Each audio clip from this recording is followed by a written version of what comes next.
This is the ultimate secret to a spotless couch. All stains and dirt vanish instantly. Furniture and cleaning product manufacturers would rather keep this trick hidden. Start by preparing a large bowl. Add 2 tablespoons of baking soda. It effectively eliminates bacteria and germs. Then add 1 tablespoon of toothpaste, preferably white. Toothpaste not only whitens, but also cleans deeply, thanks to its mild abrasives and fluoride content that help remove stubborn stains. The next ingredient is fabric softener. Add 2 tablespoons. It not only gives the fabric a pleasant scent, but also softens the material and refreshes its texture, making your couch look like new. Finally, pour in some water and mix everything well until it forms a smooth solution.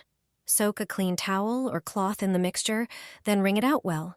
It should be just slightly damp, not dripping wet. Place the cloth over the stained area of the couch and set an iron in the center. Wrap the cloth securely around the iron and gently press the surface. You won't need to dry anything. The heat from the iron dries the fabric as it cleans. Now, your couch is clean, dry, fresh, and free of bacteria.